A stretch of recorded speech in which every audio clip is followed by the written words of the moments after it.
Hello friends, once again you all are welcome to the world of physics by K.H. Gohil. આગળના લેક્ચરની અંદર આપણે JEE અને NEET માટેના ઘણા બધા ક્વેશ્ચન્સ સોલ્વ કરેલા છે. હવે આજના લેક્ચરની અંદર ફરીથી એક નવા ટોપિક તરફ આગળ વધીએ તો આજનો લેક્ચર એ સદિશના ઘટકો કેવી રીતે લેવા તેના વિશેનો રહેશે.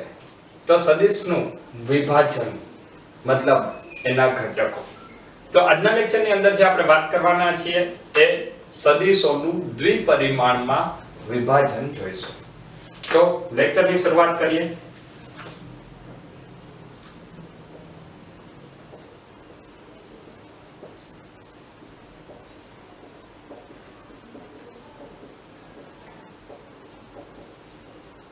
સદિશનું દ્વિપરિમાણમાં વિભાજન.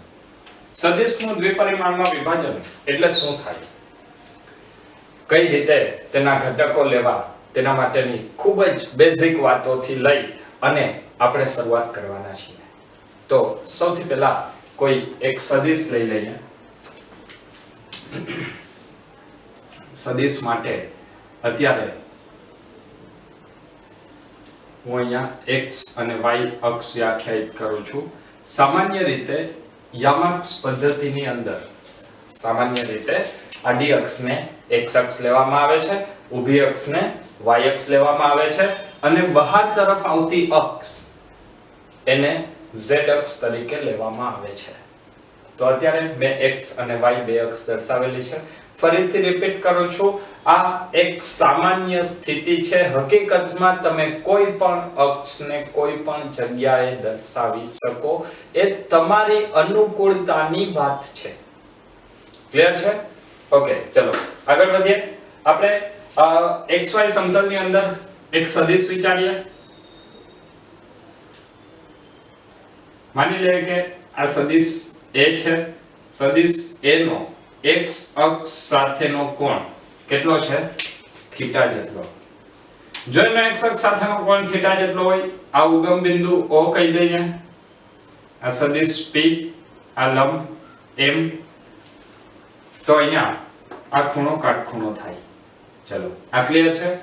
આ x અક્ષ પરનો ઘટક એટલે સદિશ A નો x અક્ષ પરનો પ્રક્ષેપ એને આપણે કહેશું ax. તો અહીંયાથી આ જે સદિશ છે એ કયો થાય? ax. a નો x અક્ષ પરનો પ્રક્ષેપ. અને આ જે સદિશ આવશે એ કયો આવશે? ay. સદિશ a નો y અક્ષ પરનો પ્રક્ષેપ. અથવા અને આપણે y અક્ષની દિશા અને x અક્ષની દિશા ઓલરેડી વાત કરી દઈએ છીએ, તો હું અહીંયા માત્ર એના મૂલ્યના સ્વરૂપમાં લખું છું ax અને ay. ઓકે, હવે ax અને ay નું મૂલ્ય કેટલું થાય એના માટેની આપણે થોડી વાત કરીએ. તો આ આકૃતિમાં કાટકોણ ત્રિકોણનો ઉપયોગ કરી અને sin cos અને tan વિધેયના સૂત્રનો આપણે ઉપયોગ કરવાનો છે. sin વિધેય એટલે સામેની બાજુના છેદમાં કર્ણ, cos વિધેય પાસેની બાજુના છેદમાં કર્ણ અને tan વિધેય સામેની બાજુના છેદમાં પાસેની બાજુ. ચલો ક્લિયર છે? આગળ વધીએ. ઓકે, સૌથી પહેલા હું અહીં વાત કરું છું ત્રિકોણ OMP માટે. ત્રિકોણ OMP માટે ચલો પેલા x ઘટક માટે હું અહીંયા પાસેની બાજુ છે એટલે cos વિધેય લઉં છું. તો cos થીટા બરાબર શું લખાય? OM ના છેદમાં OP, અથવા આના બરાબર લખાય cos થીટા OM. OM એટલે શું છે? સદિશ a નો x ઘટક ના છેદમાં OP. OP એટલે a. તો આના ઉપરથી ax નું સૂત્ર મળશે a cos થીટા. ચલો ક્લિયર છે આટલું? સૌથી પહેલા સદિશ a નો x ઘટક મેળવેલો છે અને સદિશ a નો x ઘટક કેટલો મળ્યો? a cos theta. આવી જ રીતે ચલો y ઘટક મેળવીએ. y ઘટક માટે હું ફરીથી ત્રિકોણ કયો લઈશ? ત્રિકોણ OMP માટે. તો ત્રિકોણ OMP માટે હવે y ઘટક એટલે મારે આ જોયેલ છે, અથવા એને આને પણ કહેવાય આ જેટલું મૂલ્ય છે એટલું જ મૂલ્ય આવશે y, તો મારે સામેની બાજુ જોઈએ છે, સામેની બાજુ માટે કયો વિધેય લેવો પડે? sin theta. sin થીટા એટલે સામેની બાજુ pm ના છેદમાં op, અથવા લખાય sin થીટા બરાબર ay ના છેદમાં a. pm એટલે ay, op a. તો આના ઉપરથી પરિણામ મળશે ay is equal to a sin theta. આનો મતલબ કે x અક્ષ પરનો ઘટક કયો આવે? cos, અને y અક્ષ પરનો ઘટક કયો આવશે? sin. ચલો આટલું પહેલા અહીંયા સુધીનું ક્લિયર છે? ચલો આગળ વધીએ. આટલું ક્લિયર હોય તો હવે ફરીથી આવા જ એક બીજા સદિશને લઈ અને ફરીથી આપણે વાત કરીએ. ચલો તો હું તમને હજી એક બીજા ઉદાહરણ દ્વારા આ સદિશના ઘટકોને વધારે ક્લિયર કરાવું છું. આ x અક્ષ, y અક્ષ, ફરીથી એક સદિશ લઈએ.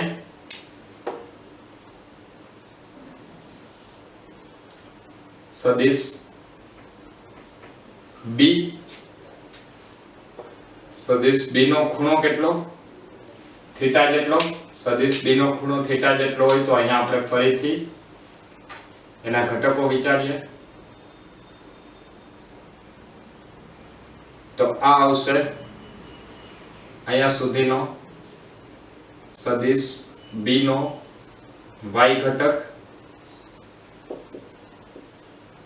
બરાબર, અને આ બિંદુથી લઈ અને અહીંયા સુધી આવશે b નો x ઘટક, મતલબ આ આટલું માપ. ઠીક છે? ચલો હવે જો આની અંદર આપણે ફરીથી નામ આપી દઈએ જેમ આગળની આકૃતિમાં આપ્યા હતા, O P, અને અહીંયા મેં લંબ લીધેલો છે તો હું અહીંયા m આપું છું. ચલો આગળ વધીએ. હવે તો ફરીથી અહીંયા કયું ત્રિકોણ લેવું પડશે? ત્રિકોણ OMP માટે. ત્રિકોણ OMP માટે. ચલો OMP માટે પહેલા હું x ઘટકની વાત કરું છું. તો x ઘટક એટલે અહીંયા આવશે, આ થાય bx. તો આ થીટા છે તો અહીંયા સામેની બાજુ એટલે મારે અહીંયા કઈ વાત કરવી પડશે? sin theta. sin થીટા બરાબર mp. sin થીટા બરાબર pm ના છેદમાં op. pm એટલે કેટલું છે? bx, અને op એટલે b. તો અહીંયા લખાય sin થીટા બરાબર bx ના છેદમાં b, અથવા bx is equal to b sin theta. આવી જ રીતે પહેલા cos ઘટક માટે વાત કરી લે, ત્યાર પછી આપણે બધા પરિણામોને એક વખત ચેક કરશું. તો ત્રિકોણ OMP માટે હવે મારે cos ઘટક જોઈએ છે. cos ઘટક એટલે પાછળની બાજુ એટલે by. તો અહીંયા હું લખું છું cos theta is equal to પાછળની બાજુ OM ના છેદમાં કર્ણ OP. તો અહીંયા લખાય cos theta is equal to dy ના છેદમાં b, અથવા by is equal to b cos theta. ચલો ક્લિયર છે આટલું? તો આ આપણને કંઈક પરિણામ મળ્યા. હવે આ બંને જે આપણે પરિણામ લીધા છે એ પરિણામોને એક વખત આપણે સરખાવી લઈએ. ચલો પહેલી આકૃતિની અંદર જો તમે વાત કરશો તો ત્યાં તમને x અક્ષ પરનો ઘટક શું મળ્યો? cos. એટલે ત્યાં આપણે એવું કીધું કે x ઘટક એ cos થાય, y ઘટક એ sin થાય. બીજી આકૃતિની અંદર ચલો ફરીથી વાત કરીએ. બીજી આકૃતિની અંદર x ઘટક કયો મળ્યો? sin. y ઘટક કયો મળ્યો? cos. આનો મતલબ એવો થાય કે હું તમને અત્યારે એક અગત્યનું પરિણામ એવું દર્શાવવા જઈ રહ્યો છું કે કોઈ પણ સદિશનો કોઈ પણ અક્ષ સાથે ઘટક sin અથવા cos હોઈ શકે. જરૂરી નથી કે માત્ર x અક્ષ પર જ cos ઘટક હોય. ક્લિયર? હવે બીજી વાત કે તો પછી એવું નક્કી કેમ કરવું કે કઈ અક્ષ સાથે cos અને કઈ અક્ષ સાથે sin? ચલો એ જોઈએ. જો આ સદિશ A x અક્ષ સાથે કેટલો કોણ બનાવ્યો છે? થીટા. તો x અક્ષ ઉપરનો ઘટક કયો આવ્યો? cos. સદિશ B એ y અક્ષ સાથે કયો ખૂણો બનાવ્યો છે? થીટા. તો સદિશ B નો y અક્ષ ઉપરનો ઘટક કયો આવ્યો? cos. આ બંનેની અંદર એક પરિણામ કોમન છે, ચેક કરો. જે અક્ષ સાથે ખૂણો બનાવેલો હોય એ અક્ષનો ઘટક હંમેશા cos આવે અને તેના સિવાયની અક્ષનો ઘટક sin આવે. ચલો તો આટલું પહેલા ક્લિયર છે. આનો મતલબ એવો થાય એક અગત્યનું પરિણામ આ બંને પરથી હંમેશાને માટે યાદ રાખજો. ધોરણ 11 ધોરણ 12 અને આગળ ઉપર જ્યાં સુધી પણ તમે ફિઝિક્સ ને રિલેટેડ જુઓ ત્યાં સુધી આ વાક્ય કામ લાગશે. કોઈ પણ સદિશે જ્યારે પણ ઘટક લેવાનું આવે ત્યારે હંમેશાને માટે આ વાક્ય ઉપયોગી થશે. કોઈ પણ સદિશે જે અક્ષ સાથે કોણ બનાવેલો હોય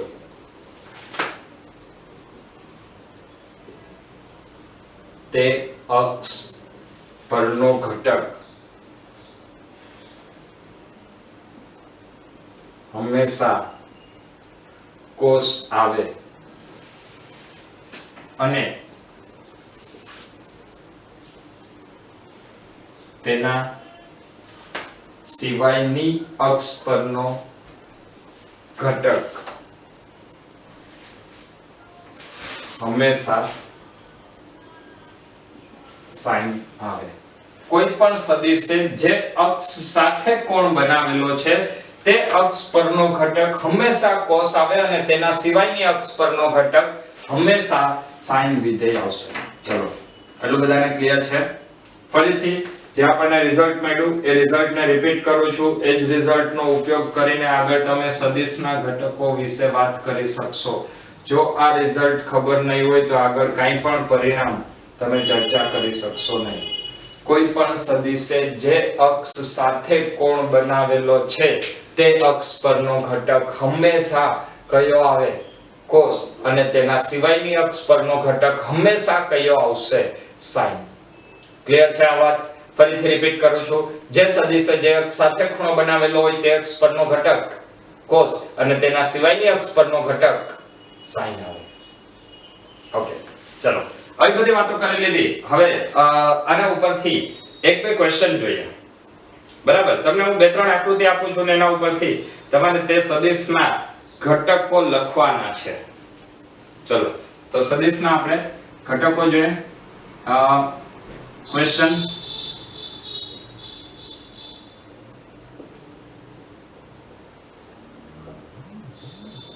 નીચે આપેલ સદિશોના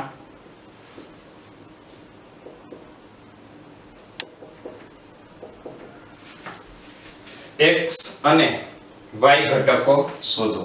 હવે આપણે દરેક વખતે sin અને cos વિધેય લગાડીને સૂત્ર નહીં મેળવીએ. આપણે સીધું પરિણામ યાદ રાખેલું છે કે કોઈ પણ સદિશે જે અક્ષ સાથે કોણ બનાવેલો હોય તે અક્ષ પરનો ઘટક હંમેશા cos અને તેના સિવાયની અક્ષ પરનો ઘટક હંમેશા sin આવે. ચલો એના માટે ક્વેશ્ચન જોઈએ.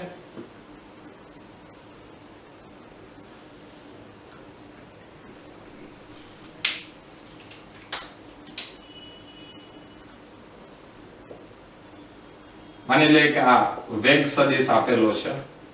આ કોણ 30 નો છે અને વેગ સદિશનું મૂલ્ય છે 10 મીટર પ્રતિ સેકન્ડ અને આ અક્ષ કઈ થાય x, આ અક્ષ કઈ થાય y. હવે દરેક વખતે આપણે આવો ત્રિકોણ બનાવીને નહીં લખીએ. હવે આપણને ખબર છે કે સદિશ જે અક્ષ સાથે કોણ બનાવેલો હોય તે અક્ષ પરનો ઘટક હંમેશા cos આવે. તો સદિશ v એ કઈ અક્ષ સાથે ખૂણો બનાવેલો છે? x અક્ષ સાથે. તો v નો x ઘટક vx બરાબર v cos 30. v cos 30 cos 30 ની કિંમત √3/2 એટલે 5√3 મીટર પર સેકન્ડ. આવી જ રીતે x અક્ષ સાથે કોણ બનાવેલો છે તો y ઘટક કયો થાય? sin વિધેય. તો v sin 30 10 sin 30 1/2 5 મીટર પર સેકન્ડ. આ vx નું મૂલ્ય આવ્યું, આ vy નું મૂલ્ય આવ્યું. ચલો ક્લિયર છે આટલું? હજી એક આવો ક્વેશ્ચન ગણીએ જેથી કરીને આ વાત વધારે ક્લિયર થાય. બીજો એક સદિશ તમને આપેલો છે x અક્ષ y અક્ષ. માની લે કે પ્રવેગ સદિશ આપેલો છે 1 મીટર પર સેકન્ડ સ્ક્વેર. ઓકે, હું અહીંયા લખું છું √2 મીટર પર સેકન્ડ સ્ક્વેર અને એનો આ કોણ કેટલો છે 45 ડિગ્રી. જો જ્યારે 45 ડિગ્રી આપેલું હોય ત્યારે sin 45 અને cos 45 બંનેનું મૂલ્ય એક જ આવે છે, એટલે ત્યારે કોઈ પણ જાતની ચિંતા કરવાની જરૂર નથી. પરંતુ આપણે લખશું સાચું જ, અને 45 માટે હંમેશા બંનેનું મૂલ્ય કેવું આવશે? સરખું જ આવશે. ચલો એક વખત ચેક કરી લઈએ. ખૂણો કઈ એક સારે છે? y એક સારે. તો પ્રવેગનો x ઘટક કયો? sin. ax a sin theta, a એટલે √2 અને sin 45 1/√2. તો ax કેટલો આવશે? 1 મીટર પર સેકન્ડ સ્ક્વેર. ત્યાર પછી ay ની વાત કરીએ. ay કઈ અક્ષ સાથે ખૂણો છે? x અક્ષ સોરી y અક્ષ સાથે. તો y ઘટક કયો આવે? cos √2 into 1/√2. તો ay કેટલું આવશે? 1 મીટર પર સેકન્ડ સ્ક્વેર. ચલો આટલું ક્લિયર છે? જો ક્લિયર હોય તો આના ઉપરથી હજી એક ક્વેશ્ચન લઈએ અને એ ક્વેશ્ચન પરથી તેનું આપણે પરિણામ મેળવશું અને ત્યાર પછી સદિશના ઘટકો માટેના થોડા એવા આવા જ કંઈક બેઝિક પ્રકારના ક્વેશ્ચન્સ આપણે સોલ્વ કરીશું. ચલો તો સૌપ્રથમ જો આ લખવાનું બાકી હોય તો ઝડપથી લખી લેજો. 1 2 3. ફરીથી સદિશના ઘટકો માટેનો એક એવો જ ક્વેશ્ચન લે. દાખલા તરીકે તમને એવું આપેલું છે, આપણે આગળ જે અંદર લેતા હતા એ જ ક્વેશ્ચન ની અંદર એડ કરતા જાય. ત્રીજો ક્વેશ્ચન એમાં. ઠીક છે? ચલો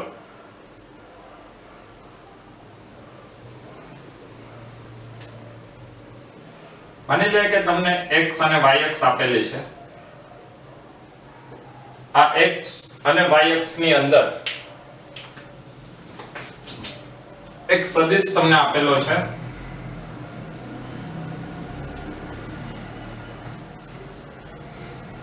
x અક્ષ ઉપર સદિશ કઈ અક્ષ ઉપર આપેલો છે? x અક્ષ ઉપર. ને જો સદિશ x અક્ષ ઉપર આપેલો હોય તો હવે એનો x સાથેનો ખૂણો કેટલો થાય? 0. તો આના ઉપરથી ax કેટલું મળશે? ax બરાબર a cos 0. cos 0 ની કિંમત 1 એટલે કેટલું મળ્યું? a. અને ay બરાબર a sin 0. કારણ કે x અક્ષ ઉપર cos ઘટક છે તો y અક્ષ ઉપર કેટલો આવશે? sin. તો a sin 0. sin 0 ની મૂલ્ય 0. મતલબ સદિશ જ્યારે x ઉપર હતો ત્યારે એનો x ઘટક કેટલો મળ્યો? એ સદિશના મૂલ્ય જેટલો. અને એનો લંબ ઘટક કેટલો થયો? 0. ચલો હજી એક આવું ઉદાહરણ લઈએ જેની અંદર સદિશ બીજી એક અક્ષ ઉપર હોય. દાખલા તરીકે કોઈ એક સદિશ b y અક્ષ ઉપર છે. ઠીક છે? આ સદિશ b. તો હવે એના માટે આપણે વાત કરીએ. જો સદિશ b y અક્ષ ઉપર હોય તો એનો x અક્ષ સાથેનો કોણ કેટલો થાય? 0. x અક્ષ સાથેનો કોણ કેટલો થશે? 90 ડિગ્રી. તો અહીંયા શું લખાય? ax બરાબર a cos 90. cos 90 ની કિંમત 0 અને ay a sin 90 એટલે a. આનો મતલબ એવો થાય કે જ્યારે સદિશ કોઈ એક અક્ષ પર આવેલા હોય તો એ અક્ષ પરનો ઘટક હંમેશા એ સદિશનું મૂલ્ય થાય અને તેને લંબ ઘટક હંમેશા 0 થાય. ક્લિયર છે આ વાત? ફરીથી એક વખત રિપીટ કરું છું. જ્યારે કોઈ સદિશ કોઈ અક્ષ પર આવેલો હોય ત્યારે કોઈ પણ અક્ષ પર હોય તો તે અક્ષ પરનો ઘટક એ તે સદિશનું મૂલ્ય થશે અને તેને લંબ અક્ષનો ઘટક હંમેશા 0 થાય. ચલો લખી નાખીએ અહીંયા.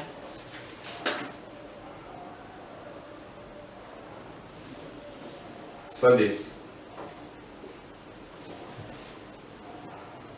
જ્યારે કોઈ અક્ષ પર હોય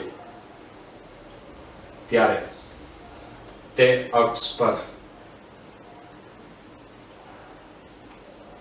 નો ઘટક એ તે સદિશનું મૂલ્ય અને બીજી મતલબ તેના સિવાયની, બીજી અક્ષ પરનો ઘટક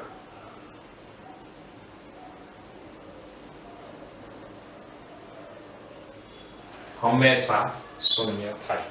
જે અક્ષ પર આપણે વાત કરીએ છીએ, જે અક્ષ પર સદિશ છે તે અક્ષ પરનો ઘટક એટલે તે સદિશનું મૂલ્ય અને તેનો લંબ ઘટક હંમેશા એનું પરિણામ કેટલું આવશે?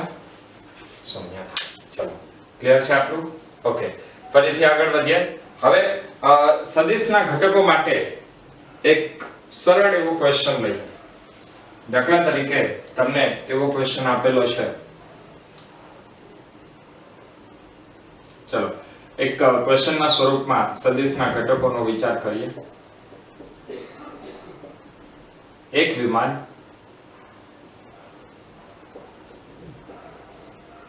ટેક ઓફ કરતી વખતે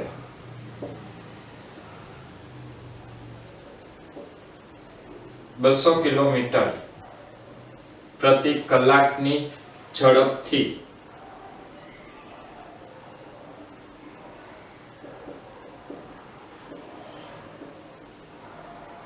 શિરોલંબ સાથે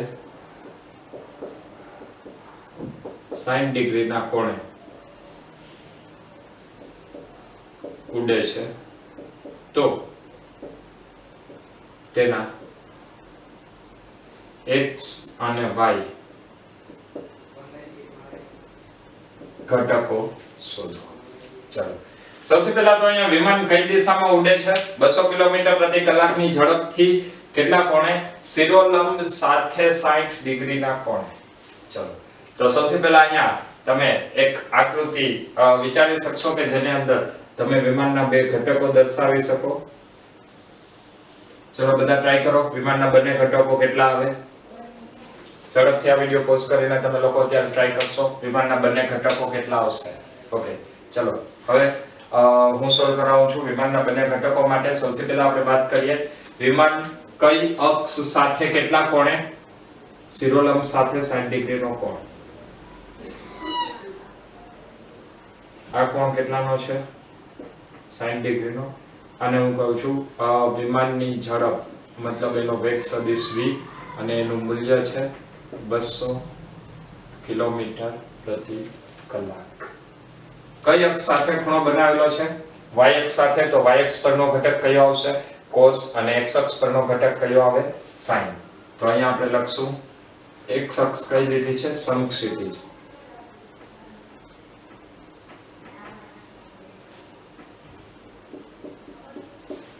સમક્ષિતિજ ઘટક મતલબ x.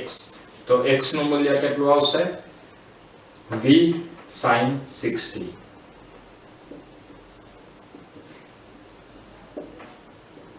વેગ 200 અને sin 60 √3/2 એટલે આ આવે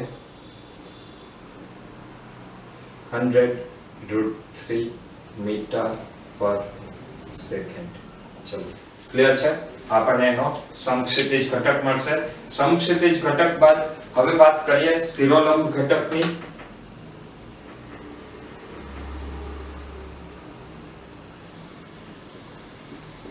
શિરોલંબ ઘટક એટલે y અક્ષ, જે સમક્ષિતિજ એટલે પૃથ્વીની સપાટીને સમાંતર જે અક્ષ છે તેને આપણે x અક્ષ કહીએ છીએ સમક્ષિતિજ ઘટક, અને જે પૃથ્વીની સપાટીને લંબ રૂપે છે તેને કહેવાય શિરોલંબ ઘટક. તો બીજો ઘટક આવશે શિરોલંબ ઘટક. શિરોલંબ ઘટક માટે કયો ઘટક આવશે? y. તો અહીંયા હું લખું છું vy y અક્ષ હારે ખૂણો છે, જે અક્ષ સાથે કોણ બનાવેલો હોય તે અક્ષ પરનો ઘટક હંમેશા cos વિધેય આવે. તો y અક્ષ સાથે ખૂણો છે એટલે અહીંયા આવશે v cos 60. v નું મૂલ્ય 200 cos 60 1/2. તો v y નું મૂલ્ય આવશે 100 મીટર પર સેકન્ડ. ચલો આટલું ક્લિયર છે? તો આપણે એક ક્વેશ્ચનના સ્વરૂપમાં વાત કરી. હવે મેં તમને હમણાં જે વાત કરેલી હતી કે કોઈ પણ સદિશના જ્યારે ઘટકો લેવાના હોય ત્યારે ઘટકો કોઈ પણ જગ્યાએ તમે લઈ શકો. જરૂરી નથી કે દરેક વખતે ઘટકો x અક્ષ અને y અક્ષ પર જ લેવા. મતલબ x અને y અક્ષને આપણે કોઈ પણ રીતે વિચારી શકીએ અથવા સદિશના ઘટકો કોઈ પણ જગ્યાએ લઈ શકાય. એ કેવી રીતે ખબર પડે? તો એ આપણી અનુકૂળતા પર આધાર રાખે.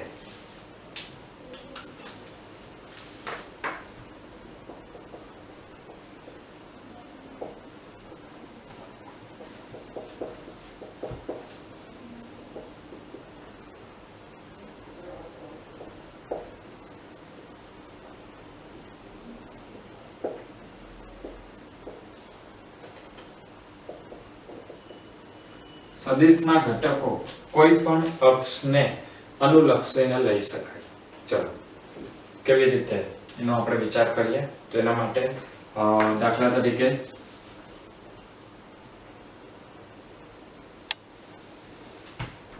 માની લ્યો કે એક આવું આવી ત્રાસી સપાટી છે, જે સપાટીનો સમક્ષિતિજ સાથેનો કોણ કેટલો છે? થીટા જેટલો. આ સપાટી ઉપર એક બ્લોક રાખેલો છે.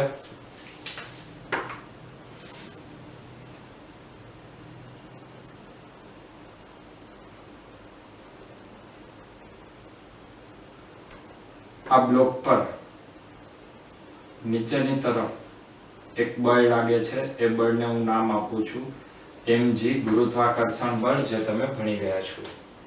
અચ્છા, હવે આના માટે જો મારે એના બે ઘટકો લેવા હોય તો અહીં મારે ઘટકો સપાટીને સમાંતર અને સપાટીને લંબ ઘટકો લેવા છે. તો મારે એના બંને ઘટકો કંઈક આવી રીતે દોરવા પડશે. આ બે ઘટકો હવે કેટલા મૂલ્યના મળે, કેવી રીતે મળશે? ચલો એની આપણે વાત કરીએ. તો અહીંયા આ કોણ થીટા છે. જો આ કોણ થીટા હોય તો ફરીથી આ કોણ પણ થીટા થાય. હાલું પેલા ક્લિયર છે? આ બંને એકબીજાને સમાંતર રેખા છે તો સામસામેના ખૂણાઓ થીટા થાય. આ ખૂણો થીટા છે તો હવે આ બંને એકબીજાને લંબ થાય. આ લાઈન અને આ બ્લુ કલરની નીચેની લાઈન. તો આ બાકીનો કોણ કેટલો થાય? 90 માઈનસ થીટા. જો આ 90 માઈનસ થીટા હોય તો ફરીથી આ બંને લંબ છે, એક સપાટીને સમાંતર અને એક સપાટીને લંબ. તો આ કોણ થીટા થાય. આ કોણ થીટા થાય તો જે અક્ષ સાથે ખૂણો છે ત્યાં કયો ઘટક આવશે? કોસ ઘટક. અને એના સિવાયની અક્ષ પરનો ઘટક સાઈન ઘટક. ચલો આટલું ક્લિયર છે? તો આવી રીતે આપણે એ પણ વિચારી શકીએ કે સદિશના ઘટકો હંમેશા x અક્ષ અને y અક્ષ પર લેવા જ જરૂરી નથી, પરંતુ સદિશના ઘટકો કોઈ પણ અક્ષ પર લઈ શકાય. ચલો ક્લિયર છે આટલું? ઓકે, ફરીથી એક આવા જ પ્રકારનો ક્વેશ્ચન લઈ અને આપણે સદિશના ઘટકો બાદ એકમ સદિશની ચર્ચા કરીશું. ફરીથી સદિશના ઘટકોને લઈ અને એની થોડી પ્રેક્ટિસ માટે એક ક્વેશ્ચન જોઈશું. ક્વેશ્ચનની અંદર તમને આપેલું છે એક વ્યક્તિ એક હોડીને 18 કિલોમીટર પ્રતિ કલાકની ઝડપે ઉત્તર પશ્ચિમ દિશામાં હંકારે છે. તો સૌથી પહેલા તો વ્યક્તિની અને હોડીની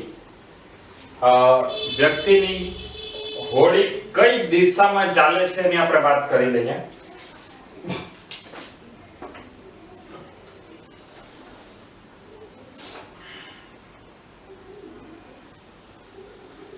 એના માટે ચાર દિશાઓ તમને ખબર હોવી જોઈએ. આ બાજુની દિશા કઈ આવશે? ઉત્તર. આ બાજુ કઈ આવશે? દક્ષિણ.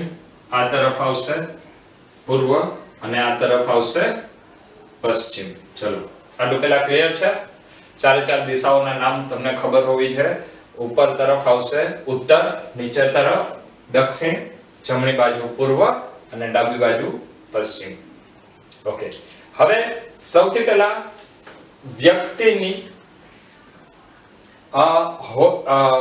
હોડી માટે વાત કરી લઈએ. તો હોડીને 18 કિલોમીટર પ્રતિ કલાકની ઝડપે ઉત્તર પશ્ચિમ દિશામાં. હવે જો અહીંયા કોઈ તમને કોણ આપેલો નથી અને બે દિશા આપેલી છે, આનો મતલબ કે આ કેવી રીતે શોધવી? તો જ્યારે આવી બે દિશા આપેલી હોય અને કોણ આપેલો ના હોય, એનો મતલબ એવો થાય કે એ હોડી હવે મતલબ એ કણ એ પદાર્થ બંનેની એક્ઝેક્ટ વચ્ચે એટલે કેટલા કોણે 45 ના કોણે ગતિ કરે છે. તો આના માટે આપણે સૌથી પહેલા એક ઉત્તર પશ્ચિમ દિશામાં 45 ડિગ્રીના કોણે એક સદિશ દોરશું. જે સદિશ શું બતાવે છે? હોડીનો વેગ, વેલોસિટી ઓફ બોટ, અને એનું મૂલ્ય કેટલું છે? 18 કિલોમીટર પ્રતિ કલાક. ચલો, આટલું ક્લિયર છે. ત્યારબાદ હવે વાત કરીએ કિનારો. તો વ્યક્તિ આ તરફ ગતિ કરે છે ત્યારે કિનારો કેટલે દૂર છે?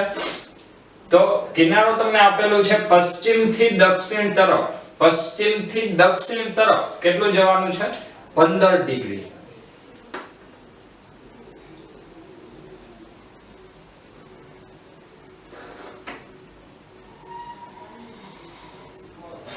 આ આવશે કિનારો. આ કોણ તમને આપેલો છે 15 ડિગ્રીનો. જો એ કોણ 15 ડિગ્રીનો હોય તો હવે તમારે એના માટે એને લંબ અને સમાંતર ઘટકોની વાત કરવાની છે.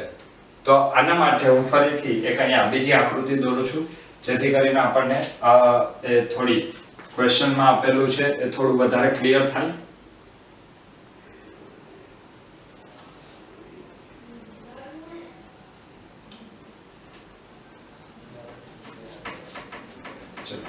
સોરી, આ કિનારો છે. હવે ત્યાંથી કેટલાના કોણે? 60 ડિગ્રીના કોણે.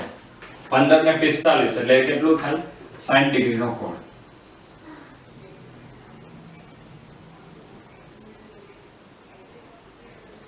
આ કોણ કેટલો છે? 60 ડિગ્રી. અને આ દિશામાં કોણ છે? VB, 18 કિલોમીટર પર અવર. બોટનો વેગ. હવે આપણે ગોતવાનું શું છે? કિનારાને લંબ અને સમાંતર ઘટક. તો કિનારાને સમાંતર ઘટક લેવા માટે આ જે ઘટક આપણને મળશે એને સમાંતર ઘટક થાય બોટનો. બરાબર.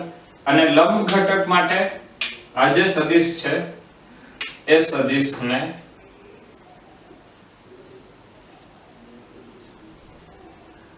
આપણે કિનારાથી લંબ લેવો પડશે. કિનારાથી લંબ લેવા માટે આ કોણ કેટલાનો થશે? 30 ડિગ્રીનો. અથવા આને તમે 60 ડિગ્રીનો કોણ કહો છો તો આ ઘટક કયો થશે? VB cos 60 અને આ ઘટક આવશે VB sin 60. ચલો, ક્લિયર છે આટલું? તો એક ઘટક આવશે VB cos 60 અને બીજો ઘટક આવશે VB sin 60.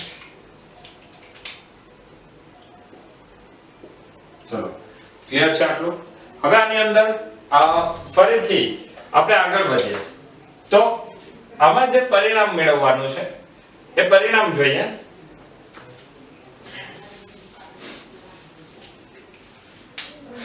કિનારાને સમાંતર ઘટક માત્ર મૂલ્ય મૂકવાનું છે, તો એ હવે હું લખી નાખું છું. કિનારાને સમાંતર ઘટક તો એ કેટલો થશે? સમાંતર ઘટક એટલે જે અક્ષ સાથે ખૂણો બનેલો હોય ત્યાં cos ઘટક આવશે. એટલે અહીંયા શું આવશે? VB cos θ અથવા VB cos 60. ચલો, VB નું મૂલ્ય કેટલું છે? 18. cos 60 નું મૂલ્ય 1/2. તો આ કેટલું આવશે? 9 કિલોમીટર પર અવર. કયો આવશે? કિનારાને સમાંતર ઘટક. ત્યારબાદ બીજો આવશે કિનારાને લંબ ઘટક. કિનારાને લંબ ઘટક છે VB sin 60. VB sin 60 તો એના માટે ફરીથી આપણે લખશું VB નું મૂલ્ય 18, sin 60 એટલે √3/2. તો આ આવશે 9 √3 કિલોમીટર પર અવર. આપણે વાત કરી વિદ્યુત ક્ષેત્રના બોટના કિનારાને સમાંતર અને કિનારાને લંબ ઘટકની.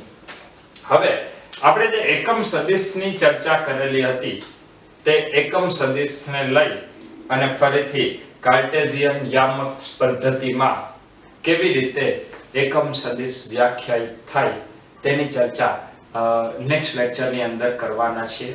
તો ત્યાં સુધી બધા મહેનત કરતા રહો. Wish you all the best.